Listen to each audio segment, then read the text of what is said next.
로마서 강해로는 51번째 시간인데 사명 중심의 삶을 삽시다, 그런 주제로 말씀을 전하겠습니다. 사명 중심의 삶을 삽시다. 로마서 1장 18절부터 지난주에 공부한 로마서 15장 13절까지가 로마서에서 바울이 설명한 기독교 복음의 내용이에요. 로마서 1장 18절부터 15장 13절까지가 사도 바울이 여기서 기독교 복음을 어떻게 설명했습니까? 하나님께서 인간과 이 세상을 사랑하셔서 인간과 세상을 구원하기 위하여 독생하신 외아들 예수 그리스도를 보내주셨다. 그렇게 설명을 했죠. 그래서 예수 그리스도께서 십자가에서 죽으시고 부활하심으로 우리 죄를 사하시고 구원을 이루시고 이 세상도 하나님이 기뻐하시는 하나님 나라로 새롭게 다 창조하시고 하나님 나라를 이루실 것이다. 그게 기독교의 복음이다. 그렇게 가르쳤습니다. 제가 한 40여 번에 걸쳐서 강의를 했어요. 기독교 복음이 굉장히 포괄적입니다. 다 지금 정리해서 기억하십니까? 그러기는 어려울 거예요. 부분 들었기 때문에 집에 가셔가지고 컴퓨터로, 요새 이렇게 바깥에도 잘 못 나가시는데 로마서 다시 이렇게 들으면서 한번 복음이 뭔지 알아야 될 거 아니에요. 그죠? 좀 한번 다시 되새김질하고 공부하는 시간, 바깥에 나가기보다는 좀 집에서 그런 시간으로 갖기를 바랍니다. 자, 오늘은 그 설교를 다 한 다음에 이제 끝났어요. 복음에 대한 설명은 끝났는데 오늘 본문은 이제 사도 바울 자신이 로마 교인들에게 자기에 대해서 이제 이렇게 소개하는 내용이에요. 왜냐하면 바울은 아직까지 로마서 서신을 쓸 때까지 로마에 가본 적이 없습니다. 로마 교회는 사도 바울이 세운 교회가 아니에요. 그 이전부터 있던 교회라 그랬어요. 그래서 이제 자기 자신을 소개하는데 이 자기 한평생을 자서전적으로 고백을 해요. 내가 이때까지 전한 복음, 즉 주 예수 그리스도를 만난 이후에 내가 어떻게 살아왔는가를 이야기합니다. 어떻게 보면 상당히 그 사적인 이야기 같은데 이 바울이 자서전적 고백을 통해서 우리에게 무엇을 가르치고자 하냐면은 이제부터 예수 믿고 구원받은 사람은 나처럼 살아야 된다 이거예요. 옛날처럼 살면 안 된다. 예수 믿기 전처럼 살면 안 된다. 그래서 자기의 삶을 소개합니다. 예수 만난 다음부터는 자기는 예수님이 주신 사명 감당하는 삶을 살았다는 거예요. 사명이 뭐예요, 여러분? 사명이 하나님이 우리에게 주신 일로서 내가 그것을 위해 죽을 수 있고 또 그것을 위해 평생 살아야 할 그것입니다. 그게 사명이에요. 제가 늘 이야기하죠. 예수 믿는 사람은 이제 자기가 인생에 예수 믿고 구원받았다고 자처하는 사람은 내가 무엇을 위해 살다가 무엇을 위해 죽을 것인가가 분명해야 된다. 이게 아직도 분명하지 않고 흔들리면은 문제가 있다 그랬어요.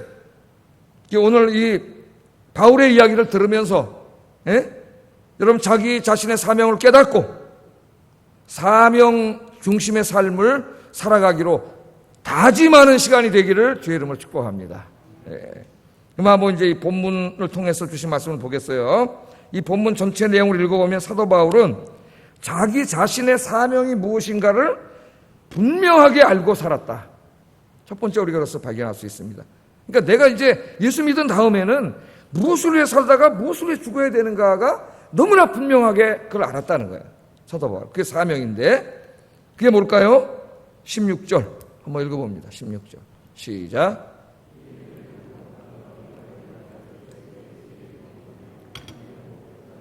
하게 하사 이방인을 제물로 드리는 것이 성령 안에서 거룩하게 되어 받으실 만하게 하려 하심이라. 아멘. 그렇게 말합니다.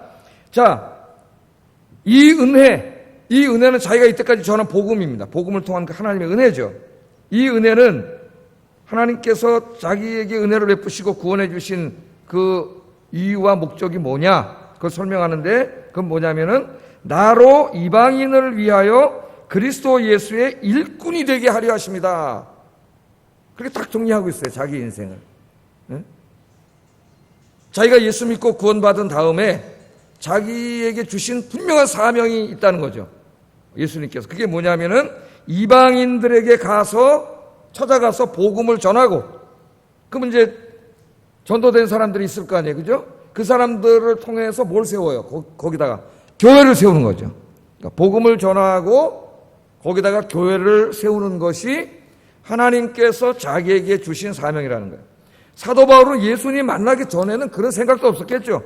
예? 그 사람 공부도 최고 많이 한 당대 최고의 석학이고 로마 시민권을 가진 권력도 가지고 있고 재산도 굉장히 많은 부자입니다. 그러니까 인생의 목적이 그런 거였어요. 공부 많이 하고 권력을 갖고 돈도 많이 벌고 부와 명예와 권력을 누리는 거, 그게 모든 사람의 인생의 목표잖아요. 그죠? 거기서 살아가잖아요. 그 사람도 그렇게 목표를 가지고 살았는데 어느 날 부활하신 예수님 만난 다음부터 와, 이게 완전히 내가 잘못 살았구나. 예? 이거 완전히 똥 같은 것들, 배설물 같은 것들을 내가 그걸 내 인생의 목적으로 삼고 살았구나. 그래서 그걸 다 버렸다는 거 아니에요. 버리고 예수님이 주신 새로운 자기 인생의 일, 그것을 위해서 살았다는 거예요. 그걸 분명히 한 거죠. 예수 믿고. 여러분 알고 계십니까? 여러분에게 맡기신 하나님이 여러분에게 맡기신 일들에 대해서 분명하게 알고 계시는가? 바울은 성경 여러 곳에서 부활하신 예수님이 이 사명을 자신에게 주셨다고 계속 고백을 합니다. 우리 한번 한 구절만 갈라디아서 1장 15절 16절 한번 읽어보겠습니다. 시작. 그의 아들을 이방인에게 전하기 위하여 그를 내 속에 나타내기를 기뻐하셨을 때, 여기도 나오죠. 그의 은혜로 나를 부르셨어요. 하나님 주님이 부르셨어요. 여기 소명사상에는 구원사상이 나타납니다. 부르신 그분이 그의 아들을 이방인에게 전하기 위하여 내 속에 나타나시기를 기뻐하셨다는 건 나에게 찾아오셨다는 거죠. 이건 우리가 잘 알고 있듯이 사도행전에 나온 다마스커스 경험을 말합니다. 다마스커스에서 가다가 이제 부활하신 예수님 만나잖아요. 그러니까 그때 깨달은 거예요. 아, 하나님이 나를 왜 구원해 주셨느냐, 나를 왜 부르셨느냐, 이방인들에게 가서 복음 전하고 교회 세우려고 나를 구원해 주셨구나. 자기를 구원하실 분명한 이유를 깨닫게 돼요. 근데 그때 그것을 깨달았을 때 더 깊은 걸 깨달았어요. 아, 이것이 지금 내가 깨닫게 됐지만 하나님의 계획 속에는 언제부터 있었어요? 내가 어머니 태 속에 있을 때부터 하나님이 나를 그렇게 작정하셨다는 걸 깨닫게 된 거예요.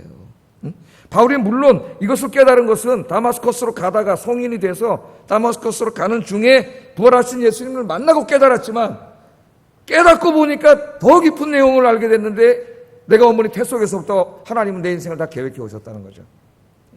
그것을 깨달았다고 이야기하고, 이것을 깨달은 이후부터는 한눈 팔지 않고 그 길을 걸어갔다.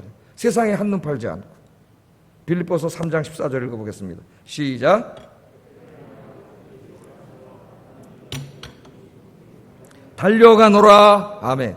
표대를 향하여 그리스도 예수 안에서 하나님이 위에서 부르신 부름의 상을 위하여 달려가노라. 예? 주님이 주신 사명을 표대로 삼고 예수 그리스도를 자기 인생의 목적으로 삼고 표대만 바라보고 갔다는 거예요. 여러분, 우리가 그 표대만 바라보고 주님만 바라보고 갈 때에 자꾸 마귀가 우리 옆에다 뭐 갖다 놔요. 이 세상의 화려한 것들, 좋은 것들, 나의 탐욕과 욕심을 자극하는 것들을 자꾸 보여줍니다.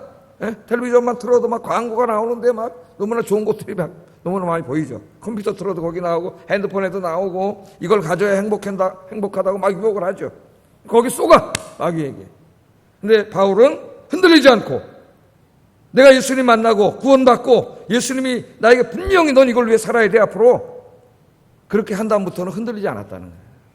목표를 향해 갔다는 거예요. 여러분, 흔들리지 마세요. 아멘 잘하시네. 흔들리지 마세요. 목표를 바라보고 가셔야 돼요. 근데 목표를 바라보고 한눈 팔지 않고 갔을 뿐만 아니라 끝까지 갔습니다. 끝까지. 바울은 이제 우리 디모데후서에서 공부한 것처럼, 지난주에 디모데후서 강의가 끝났는데 공부한 것처럼 마지막 로마에서 참수형을 당합니다. 참수. 순교할 때까지예요. 순교할 때까지 이 길을 걸어갔어요. 그걸 고백합니다. 자기가. 디모데후서 4장 6절 8절 읽어보겠습니다. 시작. 나는 선한 싸움을 싸우고 나의 달려갈 길을 마치고 믿음을 지켰으니 이제 후로는 나를 위하여 의의 면류관이 예비되었으므로 주고 들어오신 재판장이 그날에 내게 주실 것이며 내게만 아니라 주의 나타나심을 사모하는 모든 자에게 도니라. 한눈 팔지 않고 그 길을 걸어갔는데 주님이 부르시는 그날까지 어떻게 했다고요? 자기 인생을 그 일에 다 쏟아부었어. 전제와 같이 다 쏟아붓고, 선한 싸움을 싸우고 달려갈 길을 마치고 끝까지 믿음을 지켰습니다. 지켰습니다. 그렇게 이야기합니다. 여러분, 이제 오늘부터 여러분 주님 만나셨죠? 구원 받으셨죠? 그러면 이제 내가 무엇을 위해 살아야 되는가가 분명해야 되고, 그것을 위해서 흔들리지 않고 주님 오시는 날까지 가야 돼요. 그게 신앙생활이에요. 그냥 교회 왔다 갔다 한다고 신앙생활하는 게 아니에요. 그게 하나님이 기뻐하시는 신앙생활임을 우리가 깨달아야 됩니다. 자, 저는 목회자로 부름을 받았어요. 바울과 저는 비슷하죠. 목회자로 부름을 받았습니다. 하나님께서는 저에게 목회자의 사명을 주셨어요. 세상의 직업을 주시지 않고 목회자로서 하나님의 교회를 섬기도록 하나님께서는 저를 부르셨습니다. 저는 원래는 제가 가끔 간증하지만 목회자가 될 생각은 1도 없었던 사람이에요. 옛날에 고등학교 다닐 때 담임 목사님이 권하셨을 때에도 이런 지하에 거절했던 사람이에요. 목사님 다시는 그런 말씀하지 마세요 그랬던 사람. 진짜 1도 없었어요. 1도. 어떤 친구들은 간증하면 막 고등학교 때 중학교 때부터 막 주님에 대한 부르심에 대한 뜨거움이 있어가지고 그렇게 목회자가 된 분들도 많은데 저는 그걸 안 하려고 생각했어요. 근데 이렇게 코 끼워가지고 왔어요. 코 끼워가지고.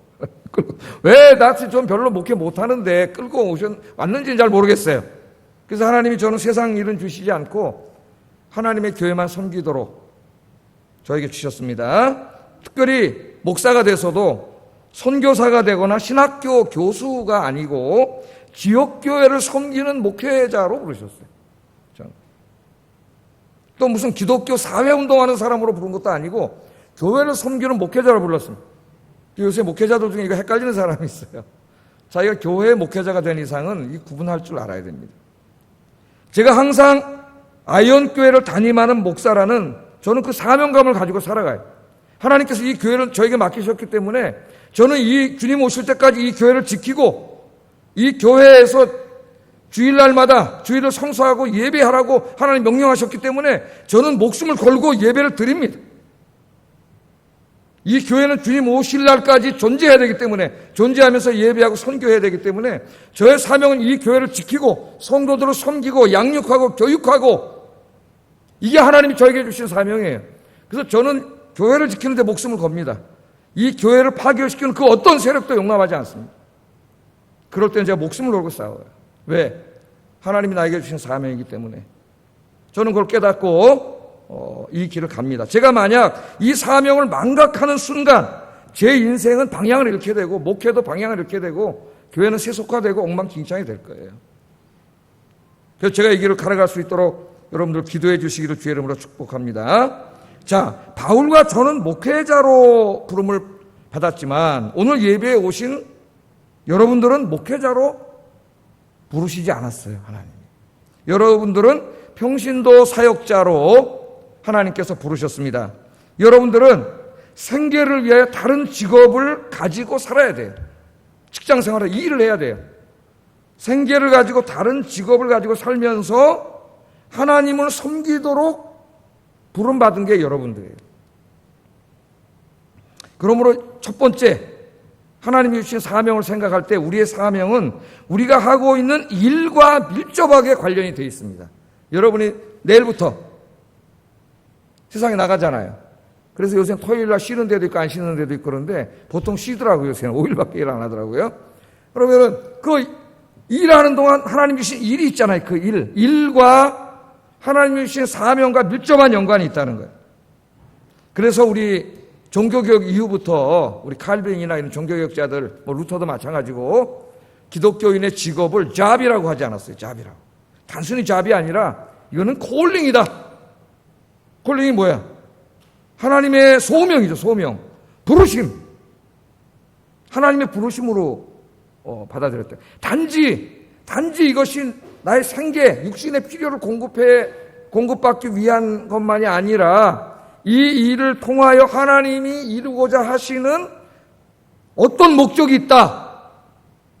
그래서 우리는 소명이에요. 직업이 소명입니다. 목사의 일만 성직이 아니라 그 소명을 깨닫고 일하시는 분들은 그 일도 성직이에요. 그게 우리 칼빈주의 핵심이에요, 핵심. 자, 여러분들이 지금 일하고 있는 그곳으로 부르신 분은 누구세요? 마음속으로 대답하세요. 하나님이시죠? 믿습니까? 하나님이 그리로 부르신 거예요. 그럼 우리 생각해야 돼요. 하나님은 왜 나에게 이 일을 하도록 하셨는가? 이걸 생각해야 돼요. 그냥 막 일하면 안 돼요. 그러니까 두 가지 목적이 있습니다. 두 가지. 이 굉장히 중요한 거죠, 여러분. 일주일 동안 일하셔야 되기 때문에 일에 대한 목적, 하나님이 왜 일을 주셨는가, 왜 이 일을 하게 하시는가, 이걸 분명히 신학적으로 이제 이해를 해야 돼요. 두 가지 목적이 있어요. 첫째는 육신의 필요를 채우게 하기 위함입니다. 육신의 필요. 우리 인간이잖아요. 육신을 가지고 있잖아요. 먹어야 살잖아요. 입어야 살잖아요. 집도 있어야 되잖아요. 어느 정도 여가도 해야지 살잖아요. 그러니까 육신의 필요를 채우게 하기 위해서 하나님이 일을 주셨어요. 이러한 점에서는 우리가 하는 일을 재화와 서비스를 얻기 위한 수단으로 보았던 막스 베버의 생각이 절반은 맞습니다. 절반만 맞아요. 우리가 너무 자본주의 정신에 투철해가지고 막스 베버를 하나님처럼 믿고 사는 사람들이 있는데 절반은 맞아요. 절반은. 우리가 일을 왜 해요? 막스 베버는 이렇게 생각했어요. 일은 뭐냐? 일은 목적이 아니다. 일은 수단이다. 예? 우리에게 돈을 벌게 하는 수단이에요. 재화와 서비스를 얻게 하기 위한 일은 수단에 불과하다. 수단에 불과하다. 그 일 자체가 목적이 될 수 없다. 그렇게 생각을 했습니다. 자본주의가 여기서 시작을 했어요. 그러다 보니까 나중에 일과 노동이 소외되는 현상이 일어나. 이게 무슨 말이에요, 여러분? 어려운 말이죠. 소외라는 말은 철학적이고 신학적인 말입니다. 예를 들면 쉽게 얘기해서 옛날에 이제 막 일을 하다 분업화되면서 공장에 가면은 옛날엔 그랬죠. 쭉 그 일 공정이 있으면은 자기 자리에 서가지고 계속 뭘 얹어놓는 사람은 하루 종일 이거만 얹어놓잖아요. 네? 돈은 벌지만은 이거 하다 보니까 내가 이거 왜 해야지? 내 인생이 이게 뭐야? 이러면서 자기가 하고 있는 일과 자기 인생이 소외돼. 격리되는 현상이 일어나는 거예요. 그래서 마르크스의 그 노동 소외론이 나오는 거예요. 소외론. 자, 인간은 육신을 가진 존재이기에 살 집이 있어야 하고 먹을 것과 입을 것이 있어야 하기 때문에 그것을 위해서 하나님은 일을 주셨어요. 그러니까 하나님 뭐라 그랬어요? 일하기 싫은 자는 개미에게 가서 배워라. 게으른 자는 먹지도 마라.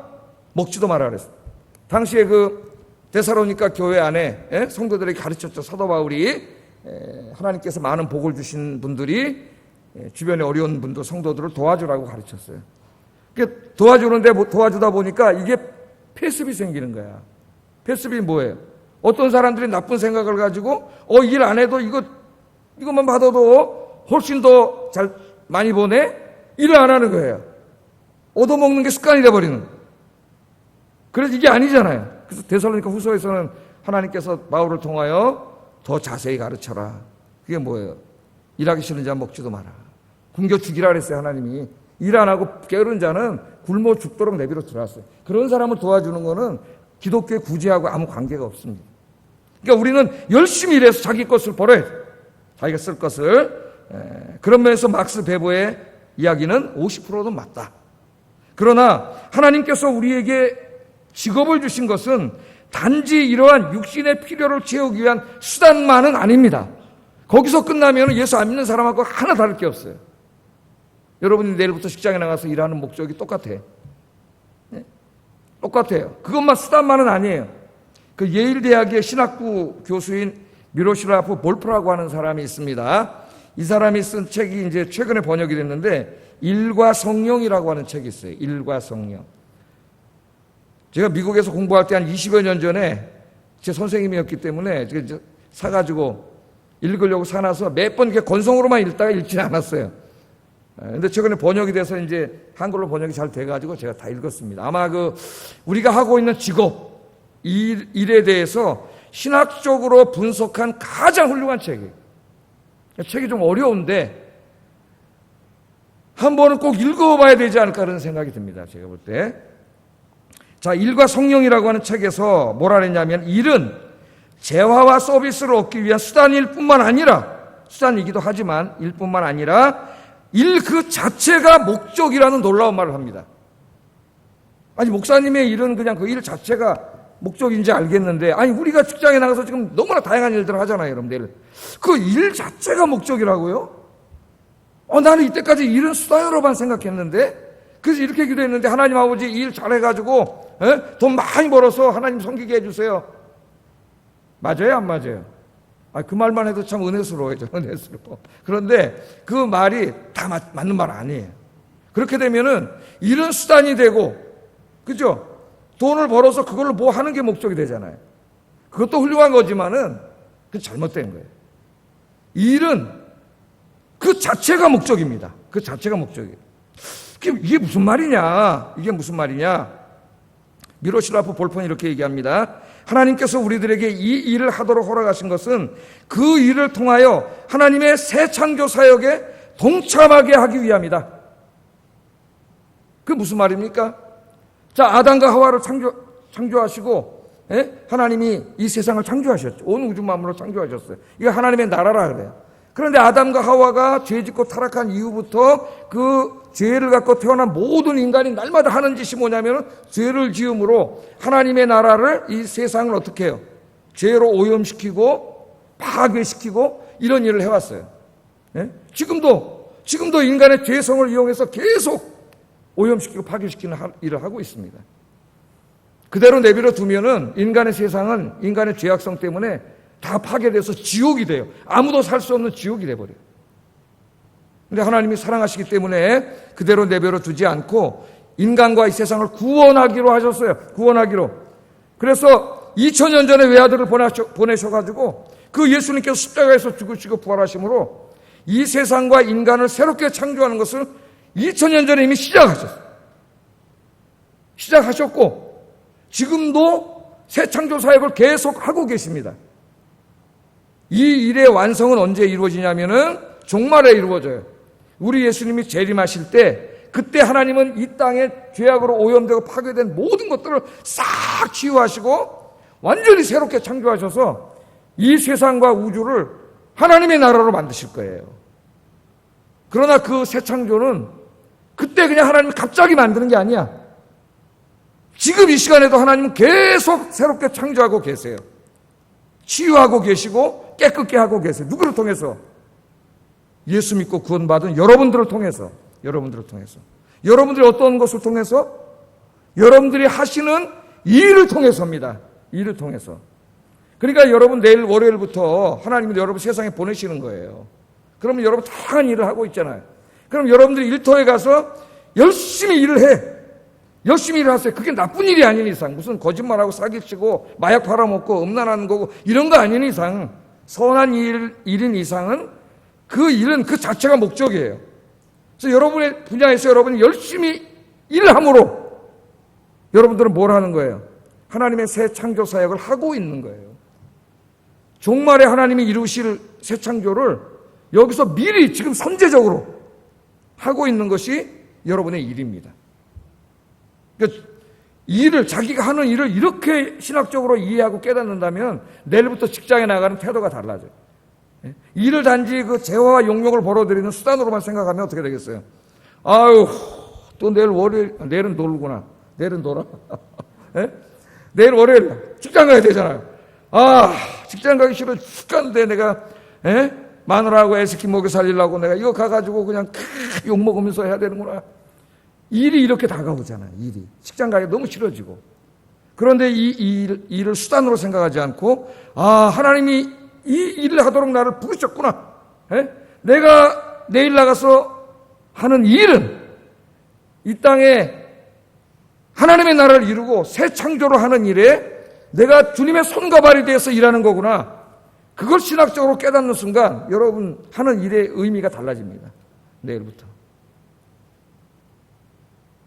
이 정도가 이게 진짜 그리스도인이에요. 그리스도인. 너무 한국교회에서 이런 걸 안 가르쳐. 너무나 중요한 거죠. 이 의미를 깨닫는 이 시간 되길 주의 이름으로 축복합니다.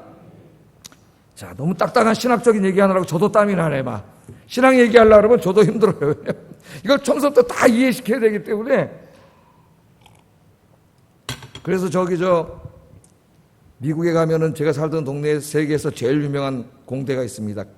이 칼텍 공대라고 있는데 우리나라는 매사추세츠 MIT밖에 모르는데 사실 MIT보다 더 좋은 학교예요.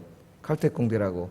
거기인데 거기 이제 옛날에 물리학과 교수 유명한 그 파인만 교수라고 있었는데 물리학 교수들이 제일 회피하는 과목이 1학년생들에게 물리학 개론을 가르치는 거라래.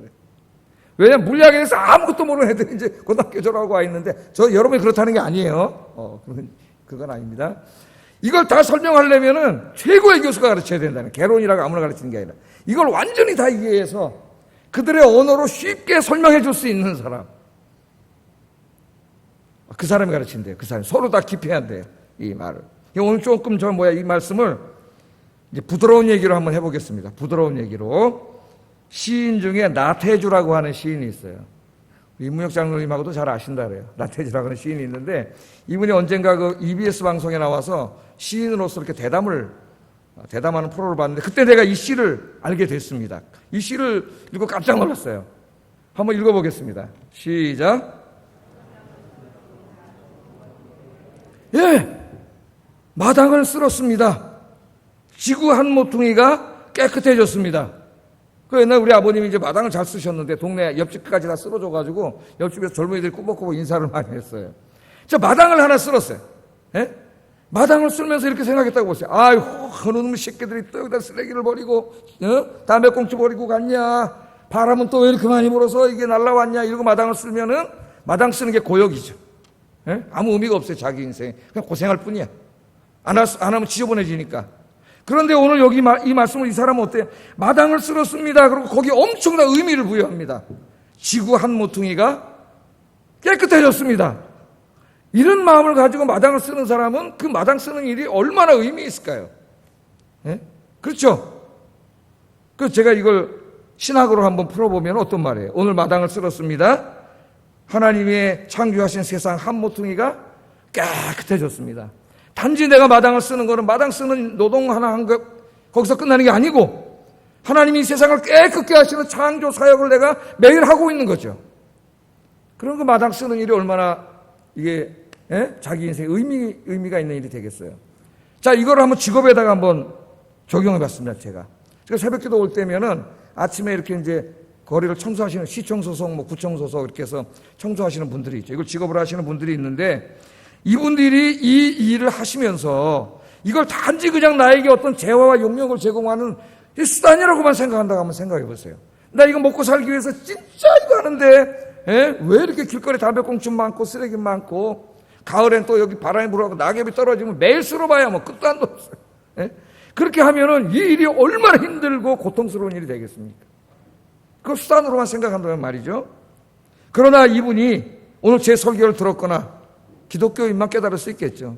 이 시의 말대로 내가 오늘 마당을 쓸었는데 하나님의 창조 세계 한 모퉁이를 내가 깨끗하게 했다고 하는 이러한 의미를 발견한다면 이 일이 얼마나 의미가 있겠어요. 이 일을 하면서 얼마나 기쁘겠어요. 얼마나 보람이 되겠습니까? 그러니까 이 신학은 굉장히 중요한 거야. 아까 제가 읽어보란 책은 한번 도전해보세요. 쉽진 않아요, 여러분. 이 막스도 나오고 베버도 나오고 막 이러기 때문에 쉽지는 않지만 한번 읽어보세요. 제가 의사들을 한번 병원에 갈 때 병원을 자주 가다 보니까 이 사람 저 사람 의사들을 생각하는데 의사 중에도 이제 많은 의사가 있지만은 외과 의사 뭐 하는 사람이 서전이라는 서전. 서전들은 뭐라 하냐면 진짜 의사는 서전이라래. 서전은 뭐 하는 사람이에요? 자연만 찢고 잘라내서 암덩어리 잘라내고 수술하고 꿰매고 막 제일 험난한 일을 하는 사람들이죠. 그래서 요새 젊은이들이 이 서전은 잘 안 하려고 한다. 너무 힘들어가지고. 그런데 이 의사들이 굉장히 화려해 보이죠. 돈도 많이 벌고 존경도 받고 굉장히 화려해 보이지만은 하여튼 의사는 행복한 사람은 한 사람밖에 없다래. 부인. 의사 엄마는 시컷 공부시켜놨더니 웬 여자가 나와서 달랑 뺏어가지고 아무것도 아니고. 의사는 쭉작이 고생하고 부인은 돈 많이 벌어다 주니까 그냥 그걸 애들하고 펑펑 써. 부인들한테 죄송합니다. 그건 아니고. 하여튼 그런 얘기가 있다 그래요. 그 의사가 이거를 하나의 자기의 그 재화와 용역, 그럼 어려움을 빼고 돈 버는 수단으로 한번 생각해 봅시다. 자기 가족을 수단을. 그럼 의사들은 매일 가서 그 막 칼로 메스로 사람 난 끔찍해서 기절할 것 같아요. 한 번만 봐도. 저는 주사도 못 놓는데 이거 그걸 해가지고 피가 매일 난자하고 막 잘라내고 꼬매고 이걸 매일 하잖아요. 근데 우리 사람한테 그럽니다. 야, 저 사람도 무슨 재미로 살까? 무슨 재미로? 근데 의사도 얼굴 행복해 보이더라고요. 예? 그러니까 이분들은 그걸 돈을 버는 수단으로만 보는 거 아니죠. 그렇게 못합니다. 그 일은. 그러니까 사명감이죠. 사명감. 죽어가는 사람 살려주고 건강을 회복시켜주고 새 생명을 주고 그 일 자체가 목적이기 때문에 얼마나 큰 보람을 느끼겠어요. 이분들이. 예? 그래서 하는 거예요. 그러니까 목사님 의사나 목사나 이런 일은 좀 비슷한데 난 시장에서 장사하는데 그것도 무슨 일 자체가 목적이 될 수 있습니까? 새창조에? 그렇게 물어볼 수 있죠. 그래서 제가 말씀을 드릴게요. 이거 실제로 있었던 일이에요. 어떤 목사님이 간증한 데서 읽었어요. 자기가 집사님 얘기를 한 거예요. 어떤 분이 지방에서 이제 설렁탕 집을 열었다래. 설렁탕. 예? 목사님 설렁탕 파는데도 무슨 그 일 자체가 목적이 될 수 있습니까? 잘 들어보세요. 이분이 설렁탕집을 시작하면서 하나님께 기도를 했대요. 기도를. 뭐라 기도를 했느냐? 앞으로 장사를 하실 분은 잘 이거 들어야 돼요. 하나님, 오늘부터 제 가게에 들어오는 모든 분들을 예수님처럼 모시겠습니다. 와, 손님을 내 돈벌이 대상으로 보는 게 아니라 예수님으로 모시겠습니다. 설렁탕을 만들 때 이 설렁탕을 끓여서 예수님께 드린다고 생각하고 정성껏 만들겠습니다. 이렇게 기도를 하기 시작했다는 거예요. 예? 그러니까 여기 지금 경영학에 최고 경영학에 놀라운 원리가 여기 나와요. 피터 드러커라고 하는 사람에게 경영학 책을 보면은 이 고객창조라는 말이 나오죠. 고객창조. 이게 다 성경에서 나온 말이에요. 그 사람 확실한 그리스도인이거든. 이 사람 경영학 안 배웠어도 벌써 딱 알고 있어요.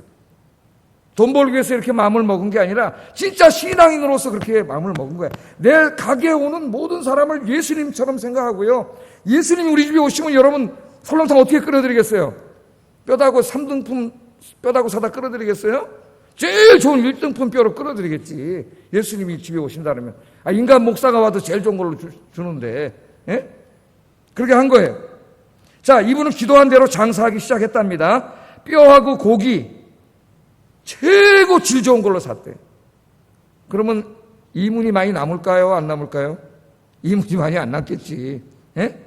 배추, 무, 양념도 시장에 가서 최고 좋은 식재료 그걸로 사다가 만들었다는 거예요. 그리고 음식을 만들 때마다 저분이 예수님이다 그렇게 생각하고 예수님 대접하려고 만들었다는 거예요. 그런데 어느 날 끓였는데요. 뼈다구가 잘못 와가 나쁜 뼈가 와가지고 뽀얀 국물이 나야 되는데 누런 국물이 나왔다는 거야. 누런 국물이. 이거 어떡하지?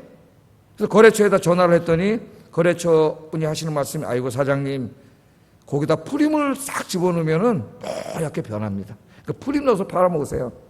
진짜 어떤 설렁탕 집에 가면 가짜 설렁탕이 있어요. 여러분도 먹어봐서 알 거예요 아마. 예? 그러더라는 거예요. 근데 이 집사님은 신앙 양심상 그렇게 할 수가 없습니다. 하나님 안 믿으면 뭐 별짓 다 할 수 있겠죠. 신앙 양심상 그렇게 할 수가 없었어요. 그래서 그날 식당 문을 닫았대요. 닫고 가게 앞에다가 이렇게 안내문 써놨답니다. 오늘은 설렁탕 재료가 좋지 않아서 장사 못합니다. 그래서 써놨다는 거예요. 망했을까요? 잘 됐을까요? 여러분 이 가게가 어떻게 생각하세요? 예? 맛도 소문이 나기 시작했고 정직도 소문이 나기 시작해서 나중에는 분점까지 내고 돈도 많이 벌고 돈 많이 벌어서 하나님과 이웃을 위해서 다 사용했다는 간증이에요. 간증. 음식점 하는 것도 하나님이 주신 사명입니까? 물론입니다. 물론이. 음식점 없으면 직장인들이 매일 어디 가서 밥 사 먹겠어요? 오늘 뭐 먹지? 이게 직장인들 걱정인데. 예? 매일 직장에 나와 일하는 분들의 건강을 위하여 아주 맛있고 질 좋은 음식, 최고의 식재료로 음식을 만들어서 적당한 가격에 공급하는 것. 그 하나님 나라의 창조에 참여하는 거예요. 그래서 제가 시를 이렇게 패러디 해봤어요. 패러디. 한번 읽어보겠습니다. 시작.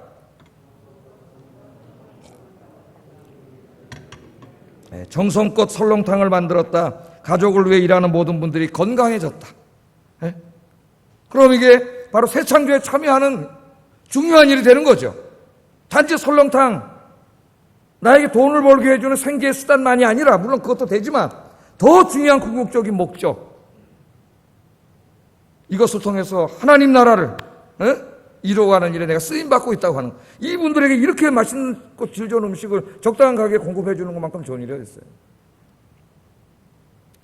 자, 또 한 분, 이것도 다 실화입니다. 실화. 꾸며낸 얘기 아니에요. 공무원이 한 분 있었어요. 공무원.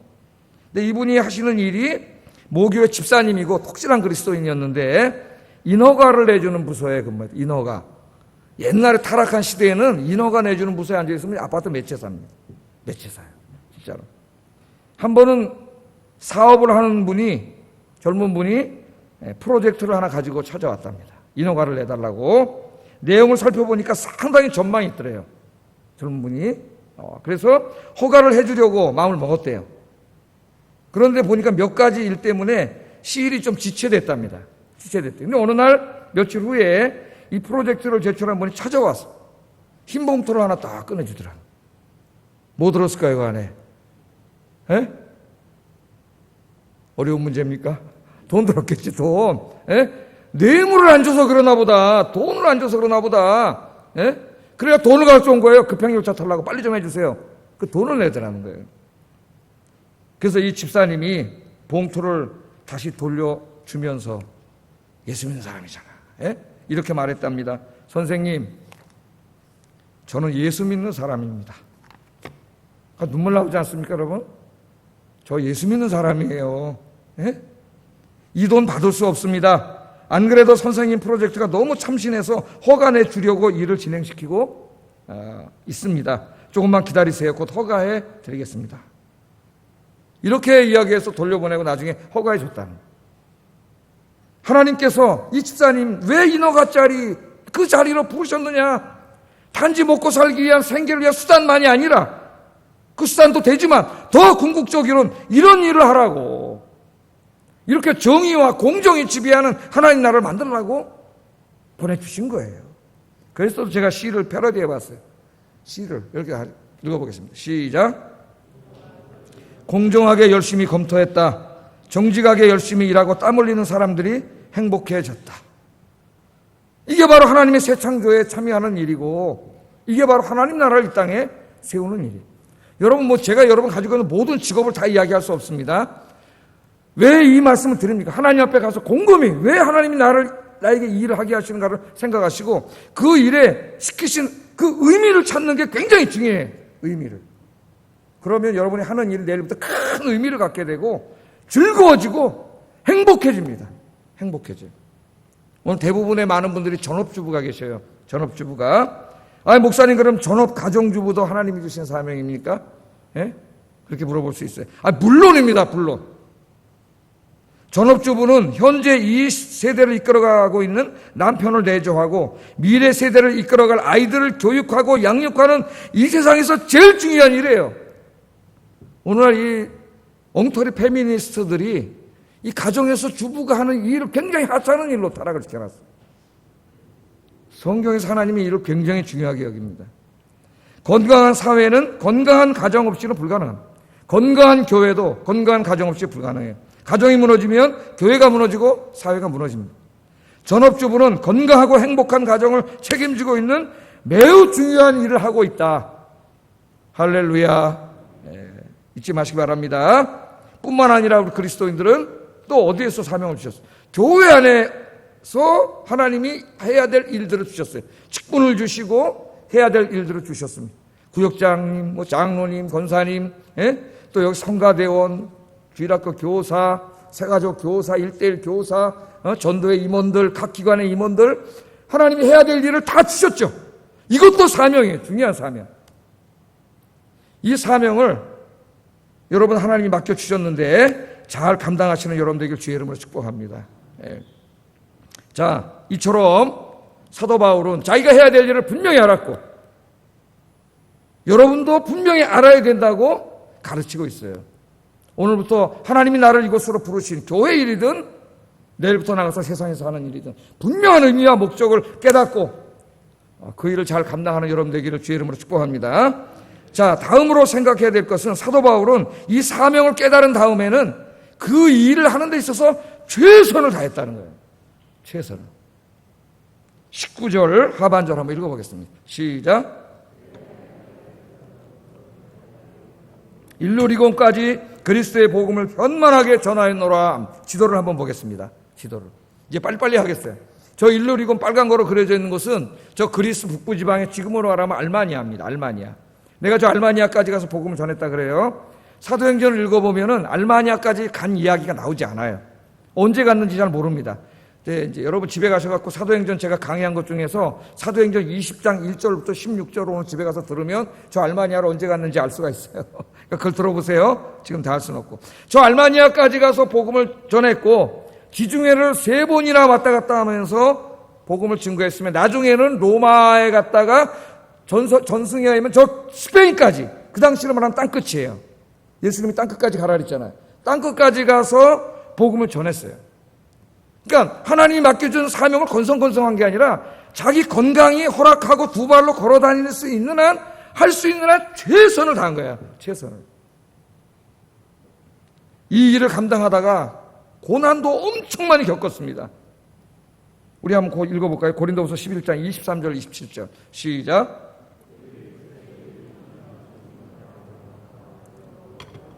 내가 수고를 넘치도록 하고 옥에 갇히기도 더 많이 하고 매도 수없이 맞고 여러 번 죽을 뻔하였으니 유대인들에게 40에서 하나가만 매를 5번 맞았으며 3번 태장으로 맞고 1번 돌로 맞고 3번 파손하고 일주야를 깊은 바다에서 지냈으며 여러 번 여행하면서 강의 위험과 강도의 위험과 동족의 위험과 이방인의 위험과 시내의 위험과 광야의 위험과 바다의 위험과 거짓 형제 중에 위험을 당하고 또 수고하며 애쓰고 여러 번 자지 못하고 줄이며 목마르고 여러 번 굶고 춥고 헐벗었노라. 사명을 감당하면서 편한 적이 별로 없습니다. 사명자는요, 편안한 삶을 추구하지 않습니다. 최선을 다했다. 그러니까 여러분 내일부터 세상에 나가셔도 하나님 맡겨준 일에도 최선을 다하시고 교회 안에서 맡겨준 일에도 최선을 다하세요. 언젠가는 움직이지 못할 때가 있어요. 하고 싶어도 못할 날이 옵니다. 여러분 움직일 수 있을 때, 그래도 기력이 있을 때 최선을 다하시기를 주의 이름으로 축복합니다. 그 다음에 바울은 최선을 다할 뿐만 아니라 최선을 다해서 결실을 맺었어요. 결실. 열매를 맺었습니다. 열매는 하나님이 주시는 작은 선물이라고 생각을 해요. 17절 18절 읽어보겠습니다. 시작. 자랑하는 것이 있거니와 그리스도께서 이방인들을 순종하게 하기 위하여 나를 통하여 역사하신 것 외에는 내가 감히 말하지 아니하노라. 하나님의 일에 대하여, 내가 한 하나님의 일에 대하여 여러분에게 자랑할 게 있습니다. 그러니까 자랑하지 말라 했는데 왜 자랑하지? 지가 자랑하지 말라 해놓고. 근데 그 다음에 뭘 자랑해요? 자기를 자랑하는 게 아니라 그리스도께서 나를 통하여 이루신 일을 자랑한다. 자기를 자랑한 적은 없어요. 사도 바울. 자기 같은 마른 막대기 같은 진흙 같은 자기를 사용하셔서 일하신 주님의 일, 주님이 일하셔서 그 사역에 뭐가 자랑할 게 있다는 말은 열매가 있었다는 거죠. 우리 그거 잘 알고 있잖아요. 가는 곳마다 구원자가 생기고 교회가 생기고 주님의 일을 잘 감당했죠. 예? 그래서 여러분도 기도하세요. 내 인생에 주신 세상의 이 일, 예? 그 일을 통하여도 열매가 있고 하나님이 맡기신 교회 안에 이 신앙의 사명에도 열매가 있게 해주세요. 열매가. 이렇게 기도하셔서 열매 있는 인생이 되기 바랍니다. 열매. 마지막으로 바울은 이 사명감을 가지고 살면서 항상 유혹이 뭐냐면 성공주의예요. 성공주의. 성공 중심의 삶을 살지 않고 사명 중심의 삶을 살았다. 마지막 점검할 말씀입니다. 20절 21절 읽어보겠습니다. 시작. 앉기를 힘썼노니 이는 남의 터 위에 건축하지 아니하리 함이라. 기록된 바 주의 소식을 받지 못한 자들이 볼 것이요 듣지 못한 자들이 깨달으리라 함과 같으니라. 아멘. 그러니까 바울이 선교할 때 하나의 자기는 원칙을 세웠다 그래요. 그 원칙이 뭐예요? 그리스도의 이름을 부르는 곳에는 복음을 전하지 않기를 원했다. 복음을 전하지 않았다는 거예요. 이미 교회가 세워진 곳엔 가지 않았다는 거죠. 왜? 거기는 다른 사람이 이미 교회를 세우고 목회하고 있기 때문에 굳이 거기 갈 필요가 없었다는 거예요. 그러니까 바울만 선교를 한 게 아니잖아요. 12제자도 선교를 했고 많은 그리스도인들이 선교를 했습니다. 이 당시에. 근데 바울은 항상 어디 갔어요? 복음이 전파되지 않은 곳, 한 사람도 복음을 들어보지 못한 곳, 그런 곳만 갔지 남이 와서 여기다 이미 토를 잡아놓은 그런 동네에는 교회가 하나만 있어도 가지 않았다는 거예요. 여러분 바울이 만약에 성공을 추구했다면 당연히 그런 곳에 가 세워야 됩니다. 왜? 그런 곳에는 이미 기독교 교회도 있고 마음도 많이 열려 있고 목회하기가 훨씬 수월해요. 예? 지금으로 말하면 뭐 그 아파트가 매일 막 확 들어오는 뭐 일산 옛날 같은 뭐 저 분당 막 저 뭐 산본 막 이런 데죠. 유동 인구도 많고 엄청난 인구도 많고 성공하려면 옛날에 다 거기 가서 하라 그랬어요. 그 낙후한 동네 간다 그러면은 그럼 네가 그 욕심 부리지 않고 그냥 교회를 하나 잘 아름답게 목회하려면 가도 되는데 네 마음속에 큰 목회를 하려면 가지 말라 그랬어요. 거기는 희망이 없어요. 사람도 없고 유동 인구도 없고 교회가 성장할 그게 보이지 않아요. 자, 그러니까 사도 바울도 자기가 성공주의, 내가 저 선교를 많이 해갖고 다른 12사도랑 경쟁해서 최고의 교회도 세우고 막 유명세를 떨쳐야 되겠다. 그랬으면 거기 가지 않았단 말이에요. 복음을 한 번도 들어보지 못한 사람들에게 가서는 전도하기도 얼마나 힘들어요. 우리가 경험했지만 한 사람 전도하기도 너무 힘들어. 거기 가서 무슨 일이 당할지 몰라. 매 맞아 죽을 수도 있어요. 그러나 사도 바울은 항상 성공주의의 유혹에 빠지지 않고 사명 중심 살았어요. 사명이 뭐야? 이방인에게 가서 복음 전하고 교회 전하는 거잖아요. 그게 많은 결실을 맺든 못 얻든 그러니까 복음이 안전파된 곳에 가는 거예요. 그러니까 여러분 이제 사시는데 가장 유혹이 성공주의입니다. 성공주의. 성공주의에 빠지면 사명을 잊어버려요. 그러면 여러분 하는 일이 다시 수단으로 전락합니다. 돈 벌고 뭐 이거 하고 저거 하고 이런 수단으로 전락해버려요. 일이 목적이 되지 못해요. 하나님이 여러분에게 부르신 그 일이 하나님이 주신 일이다. 믿습니까? 그러면 이제부터는 세상의 유혹에 빠지지 말고 열심히 일하면 물론 성공해서 돈도 벌 수 있어요. 그럼 성공주의에 빠지지 말고 그 사명감에 투철해서 사명을 감당할 수 있기를 주의 이름으로 축복합니다. 목사도요 이게 뭐 성공주의가 제일 큰 유혹이에요. 목회자에게 매일 찾아옵니다. 성공주의에 대한 유혹. 예? 자기 이름을 내고 명예를 높이고 이런 게 엄청나게 찾아와요. 그러나 그것과 매일 싸워야 돼. 이 안에서 전쟁이 일어나요. 그래야 사명의 길을 갈 수가 있어요. 하나님 맡겨준 사명. 여러분도 성공주의에 빠지지 마시고 하나님 맡겨준 사명의 길을 잘 걸어가시는 주님 올 때까지 흔들리지 말고 한눈 팔지 말고 최선을 다해서 걸어가셔서 많은 열매를 맺기를 주의 이름으로 축복합니다. 기도하겠습니다. 말씀을 생각하면서 기도합니다. 하나님, 오늘 말씀을 통해서 하나님이 나에게 주신 사명을 분명히 깨닫게 하소서. 그리고 최선을 다해서 이 사명을 감당하게 하시고 그래서 많은 결실도 맺게 하시고 성공주의 유혹에 빠지지 말고 사명을 향하여 끝까지 걸어가게 하소서. 기도하겠습니다.